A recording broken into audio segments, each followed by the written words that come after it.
Billionaires are pouring money into this private city, built in one of the poorest, most dangerous countries in the world.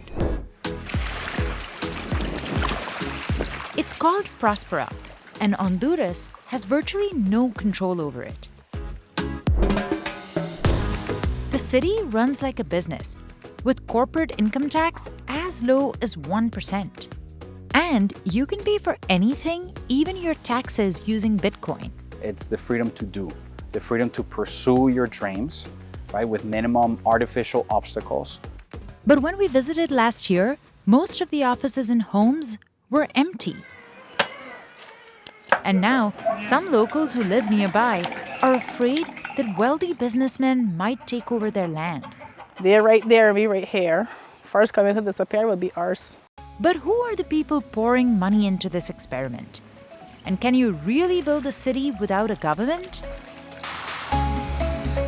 Just off the coast of Honduras is the island of Roatan, which attracts thousands of tourists and deep-sea divers every year.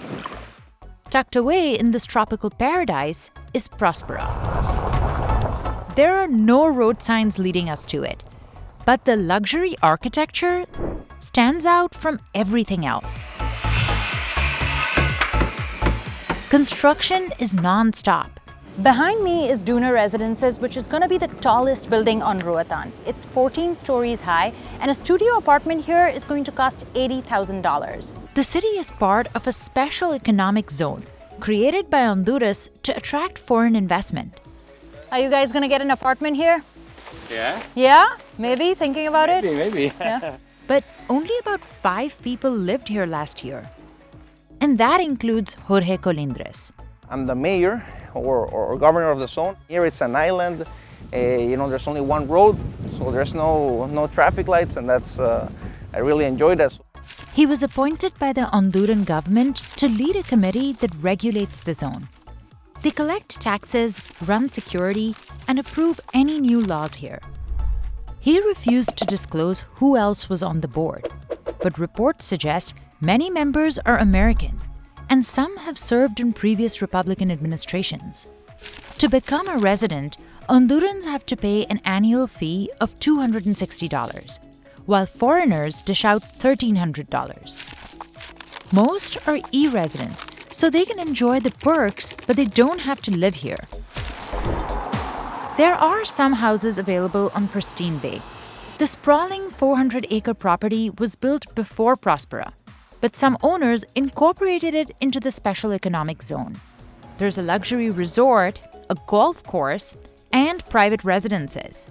So this is one of the biggest villas on Las Verandas. It is a 2-bedroom villa. It costs $1,700 a night to stay here. And check out the view.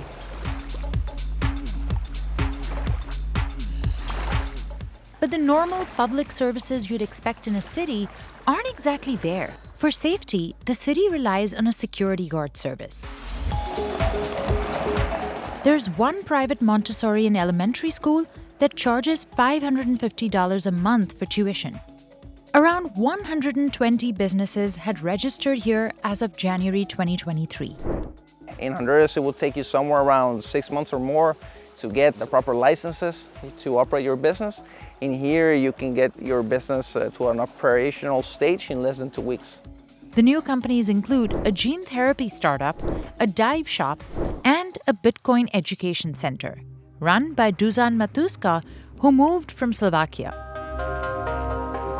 So here is where we pay. Chai latte, okay, go confirm. You can choose to pay with Bitcoin Lightning, which is the fast way to send Bitcoin. So I click here, I scan the QR code, it shows me how I need to pay. I click pay, and in a couple of seconds, this is paid and this is accepted. So this transaction happened immediately, privately, outside of the regular financial system. All right, thank you. My chai latte is ready. My first Bitcoin transaction ever. So basically, you can in Prospera live off Bitcoin totally. But also you can pay your taxes inside of Prospera with Bitcoin, and all the fees that are related to Prospera, you can decide to pay in Bitcoin as well. And even though cryptocurrencies fluctuated wildly in 2023, Dusan is a believer. Money without the control of government, control of some institutions, money that is uncensorable, uncorruptible, that cannot be seized by somebody, you're the only owner of that. So this is what Bitcoin is.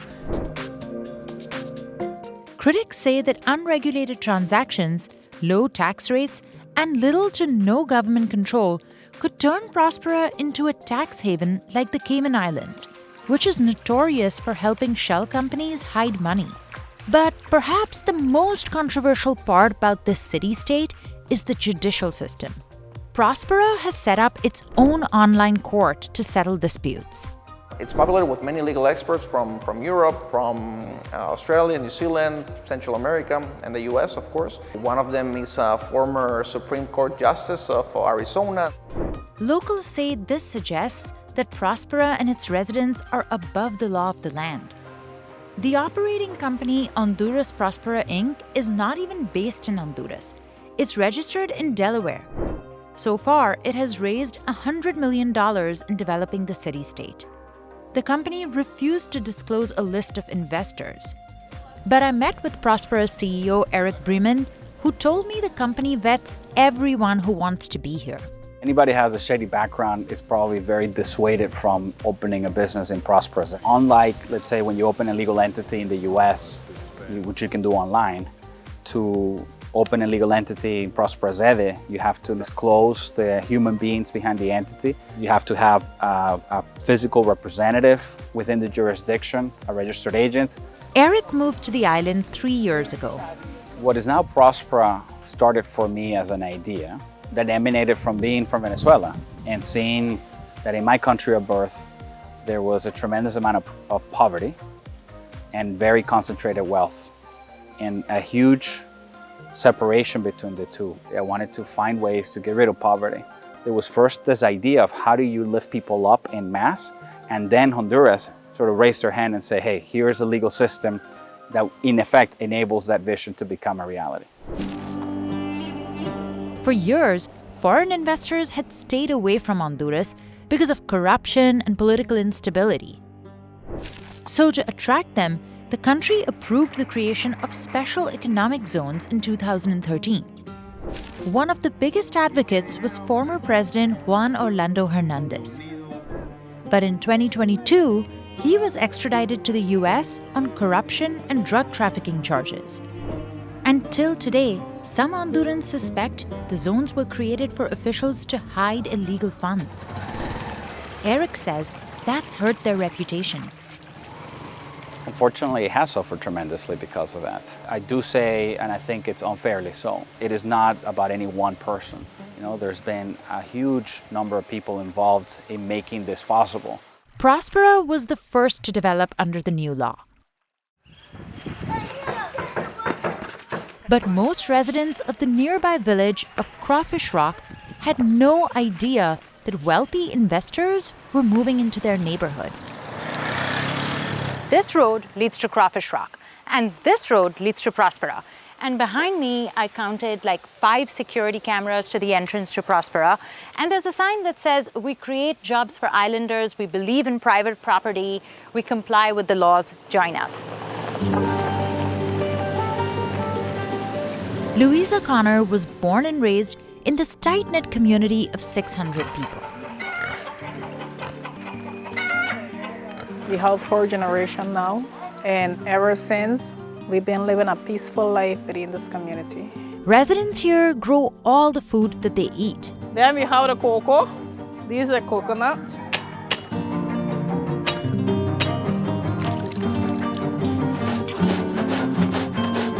And in the summer, they make coconut oil from scratch. It's a simple way of life that Louisa says is at risk. If you need me, I'm there. If I need you, you're here. So we want to maintain that life. That is one of the reasons we start and to get organized. She claims their actions have been hostile. No one could enter. They had guards at the road that we couldn't go in. Not even you guys, if you had come in that time back then, they would not let you in. They had bulldog at the entrance of the pave, stopping any journalist that visited crawfish. She's especially afraid of a law that says Honduras has the right to take over land to expand the special economic zones. But the CEO of Prospera says they have no plans of doing so, and their own charter does not allow it. Prospera not only has no plans of engaging in any form of expropriation, it doesn't have the legal capacity to do so. But Luisa is not letting her guard down. No could say anything. Maybe they don't do it now, or maybe not do it in the next 2 to 5 or 10 years. But whenever, it could still happen. Maybe in 50 years, 20 years. Others in Crawfish Rock are excited about the new city. Like Virginia Mann, who owns her own catering service. She secured the funds to launch this business when she won a startup competition through Prospera. Well, today we have island fried chicken. Oh my God. The best on the island. And we have homemade fries. She says the city-state has hired 30 people from the village, including the women who work in her kitchen, landscapers, and construction workers. They're not high-paying jobs, but in a country where more than half the population lives in poverty, any work makes a difference. Especially on this small island where tourism is the biggest industry. Roatan's Afro-Caribbean community, called the Garifuna, depend on it. I visited their village, Punta Gorda, about 11 miles northeast of Prospera, and chatted with locals about politics and the economy. These guys were taking down a coconut and offered me some coconut water. That's right. Yeah. So this is Andrew. You are Casey. Casey. Andy. Andy. You've heard of Prospera? Prospera gonna create many jobs for we local people, and we need it. We need it because a lot of people now need job. Yeah, me my personal self I need a job. I have no job. Yeah, I don't catch the fish. I don't find nothing to eat. In all, Prospera has promised to bring 10,000 jobs, 90% of which are reserved for Hondurans. But so far, only about 1,000 have been created. Now there's a new hurdle that could potentially stop Prospera in its tracks. In 2022, the country's new leftist president, Xiomara Castro, repealed the law that allows these zones. But existing ones cannot be shut down overnight because there is an international treaty protecting them for 50 years. And if it's not honored, Prospera is ready to fight back. It has sued the Honduran government for nearly $11 billion. That was roughly 2/3 of the country's national budget in 2022. So it's a lawsuit Honduras cannot afford to lose. Meanwhile, Prospera has plans to expand. They're building a new port in La Ceiba, a city on the mainland that's a 2-hour ferry ride away. Here, crime is significantly higher. Nearly every store in La Ceiba has armed security guards outside it, which is different from Roatan, which feels super safe. Some people we talked to knew nothing about these zones. ¿Usted ha escuchado acerca de las sedes, con Z, sedes en Roatán? No. Others have seen the bad press. Es que son como, traen como empresas privadas de afuera del país y las ponen aquí, pero no contratan empleados hondureños ni cosas así. Eso es lo que he escuchado más o menos. Ellos quieren instalar juzgados propios de ellos, quieren instalar su propio ejército, su propio sistema de impuestos, sus propias municipalidades. Eso es estúpido dentro de nuestro territorio.